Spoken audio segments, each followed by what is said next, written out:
buat timpan dulu, kasih dulu. Iya, berapa? Berani aja. Ya berapa? Kasih dulu cepet 100. Buset. Biasa, tinggal uang itu. Tahun sekali. Plat luar. Keluarin soalnya Saya kawal. Seorang pengendara mobil asal Pandeglang, Banten menjadi korban pemalakan 3 orang tak dikenal di kawasan Kebon Kacang, Jakarta Pusat pada Jumat sore.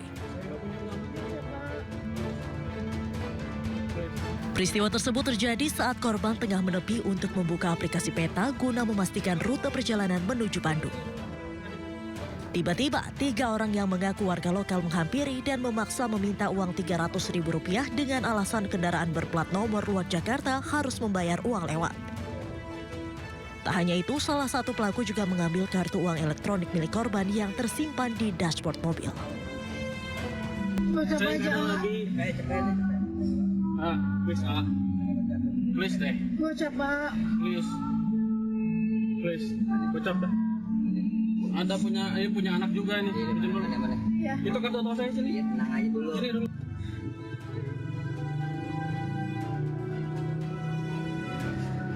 Setelah mendapatkan uang dan kartu uang elektronik, para pelaku langsung pergi meninggalkan lokasi. Menanggapi hal ini, Kapolsek Metro Tanah Abang AKBP Dimas Prasetyo telah memerintahkan anggotanya untuk melakukan pengecekan langsung. Kapolsek menegaskan kasus ini akan ditindaklanjuti secara serius.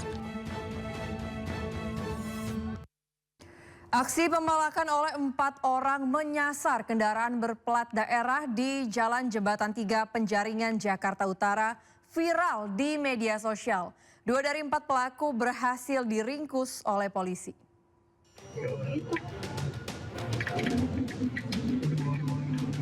Sebuah video dari kamera mobil merekam aksi 4 orang yang tengah memeras pengendara mobil berplat daerah. Aksi dari para pelaku terjadi ketika kendaraan terhenti karena adanya lampu merah. Hal ini pun menarik perhatian warga lainnya. Menindaklanjuti video viral, unit reskrim Polsek Penjaringan Jakarta Utara meringkus 2 dari 4 pelaku yang tidak jauh dari lokasi. Analisa awal seperti itu, jadi memang yang jadi korban itu plat dari luar Jakarta. Namun untuk lebih dalamnya mungkin karena kami belum melakukan pemeriksaan secara utuh, kami lakukan pemeriksaan dulu secara utuh, kemudian nanti akan kami sampaikan hasilnya karena memang dari total 4 masih ada sisa 2 lagi yang memang belum sempat diamankan. Yang dulu ditangkap inisialnya? FB dan AF, 25 tahun dan 29 tahun. Pekerjaannya memang tidak ada pekerjaan ya, alias pengangguran, kemudian juga memang sering berada di sekitaran situ untuk melakukan tindakan pemerasan. Akibat perbuatannya, kedua pelaku terancam hukuman tentang tindak pidana pemerasan. Sementara itu polisi masih memburu 2 pelaku lainnya yang berinisial E dan K, di mana mereka terlibat dalam aksi tersebut. Dari Jakarta, Sofyan Firdaus, iNews melaporkan. Pelaku pembunuhan pemilik warung remang-remang di Pantura, Subang, Jawa Barat ditangkap. Pelaku tega menghabisi nyawa korban karena ditolak saat meminta berhubungan intim.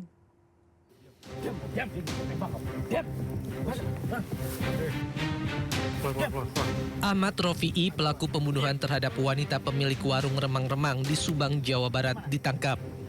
Pelaku ditangkap di tempat pelariannya di Bogor oleh Satreskrim Polres Subang. Diketahui pelaku selama ini bekerja membantu bersih-bersih di warung remang-remang milik korban dan tinggal bersama korban. Saat kejadian, pelaku tiba-tiba meminta berhubungan intim dengan korban namun ditolak. Tak terima permintaannya ditolak, pelaku menganiaya korban hingga tewas.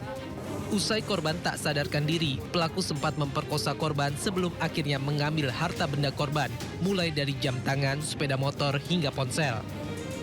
Kemudian tersangka mengajak korban untuk melakukan hubungan intim, namun ditolak oleh korban dengan alasan hubungan keduanya sudah seperti saudara. Penolakan tersebut memicu emosi tersangka. Selanjutnya tersangka keluar dan mengambil balok kayu, lalu kembali dan melakukan pemukulan berulang kali ke arah kepala korban.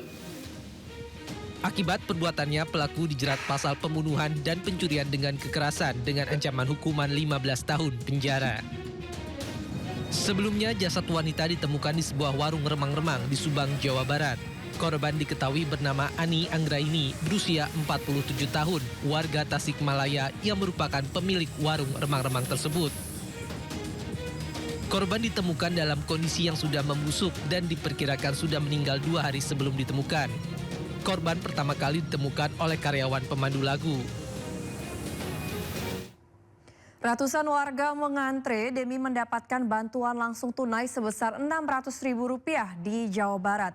Sejumlah lansia terpantau kelelahan hingga harus dituntun anaknya.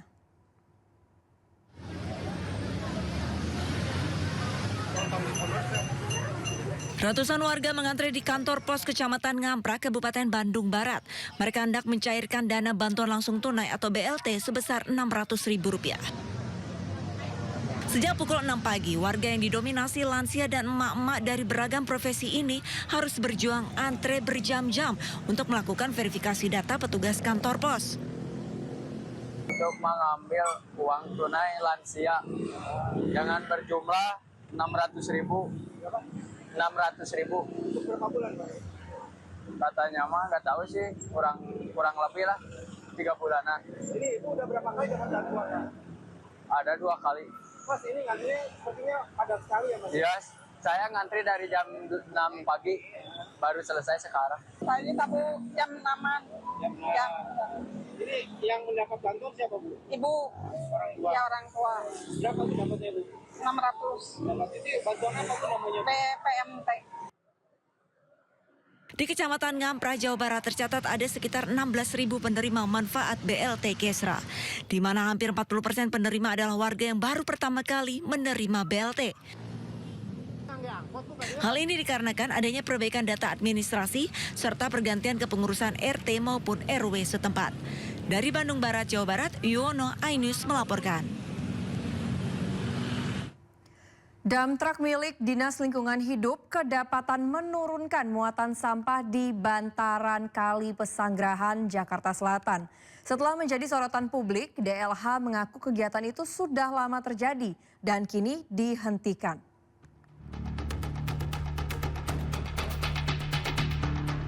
Sebuah dump truk berlogo Dinas Lingkungan Hidup kedapatan menurunkan sampah di tepi Kali Pesanggerahan, Jakarta. Setelah viral di media sosial, petugas Dinas Lingkungan Hidup dan Tata Air langsung mendatangi lokasi dan menutup permanen lokasi pembuangan sampah itu.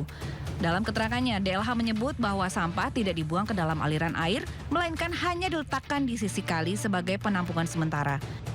Praktik ini sudah berlangsung sejak 12 tahun lalu. Dan atas kejadian ini pihak DLH menyampaikan permintaan maaf. Kebiasaan baru. Jadi sampah-sampah yang ada di emplasban ini bukan merupakan sampah dari warga, bukan sampah rumah tangga, tapi merupakan sampah dari sungai, dari kali, dari waduk seperti itu. Meski tidak langsung dibuang ke dalam air, penempatan sampah di bantaran sungai tetap beresiko merusak lingkungan. Kemarin kejadian Pesanggerahan, saya terus terang berterima kasih. Bukan malah sedih, enggak. Saya berterima kasih. Karena dengan demikian saya akhirnya memutuskan bahwa tidak boleh lagi ada tempat penampungan sementara yang seperti itu.